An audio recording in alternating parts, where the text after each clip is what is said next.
A Rússia declarou estar impressionada com a postura do presidente dos Estados Unidos sobre a possibilidade de encerrar o conflito. Os dois líderes se reuniram em uma ligação nesta semana, que, segundo informações, teria durado cerca de 1 hora, américo, ou seja, um contato longo entre as duas lideranças.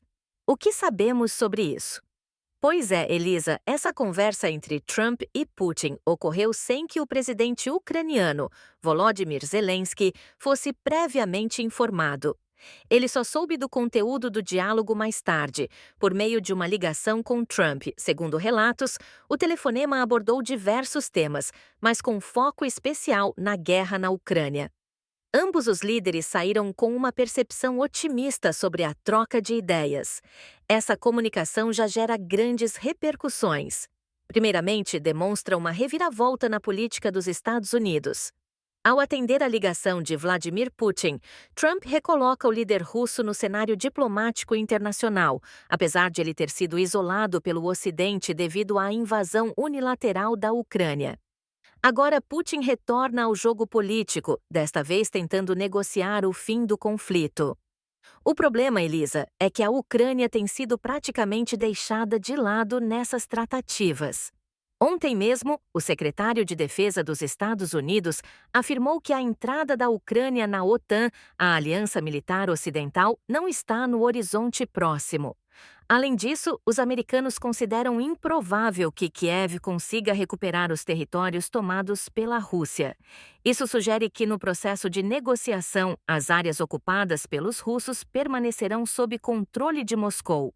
Ainda pior, não há garantias de que a Ucrânia estará protegida contra novos ataques russos no futuro, mesmo que a guerra termine em breve.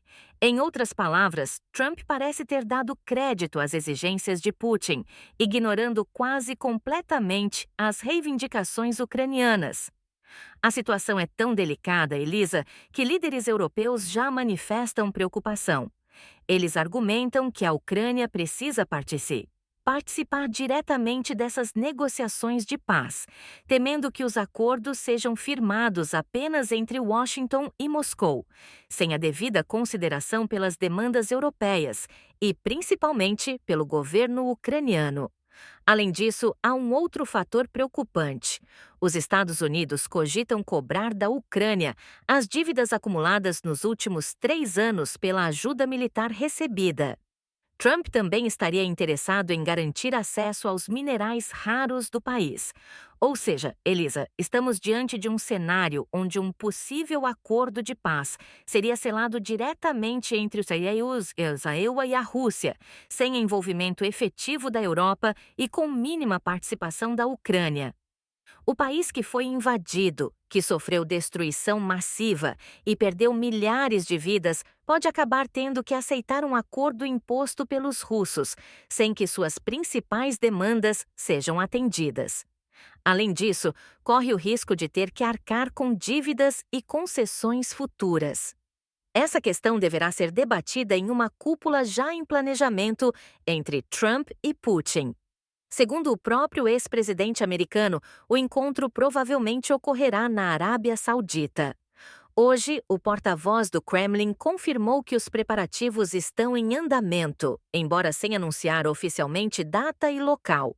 Mas, claramente, os russos estão muito satisfeitos com as tratativas até o momento. Américo, posso te fazer uma pergunta mais conceitual sobre guerra? Aproveitando sua experiência, prometo que não vou te colocar em uma situação delicada.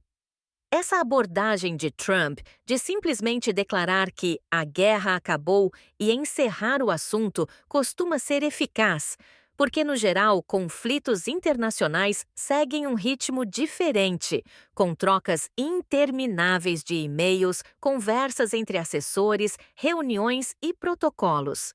Essa estratégia de simplesmente bater o martelo já funcionou em outros momentos da história? Historicamente, Elisa, não muito, mas vamos analisar os pontos. Em primeiro lugar, é positivo que se discuta a paz. É essencial que Putin esteja disposto a negociar e que Zelensky também manifeste interesse nisso. E claro que Trump, como líder da maior potência militar do mundo, se comprometa com esse objetivo. Todos querem a paz, nenhuma guerra faz sentido, especialmente uma que não teve provocação prévia. Estive na Ucrânia 2 vezes e vi de perto a destruição, os cemitérios lotados, as famílias devastadas. Então, sim, é urgente que o conflito termine, mas o problema está nas condições desse fim. Os Estados Unidos foram o principal suporte militar da Ucrânia por 3 anos. No entanto, agora Trump parece inclinado a favorecer Putin. Precisamos lembrar que foi a Rússia que iniciou essa guerra. Primeiro, ao anexar a Crimeia em 2014 e depois ao lançar uma invasão em larga escala em 2022. Todas essas ações partiram de Moscou. Queremos a paz, mas a que custo? Neste momento, estamos falando de um possível acordo que ignora os interesses ucranianos e favorece o agressor. Putin pode acabar mantendo os territórios ocupados e ainda assim, ainda,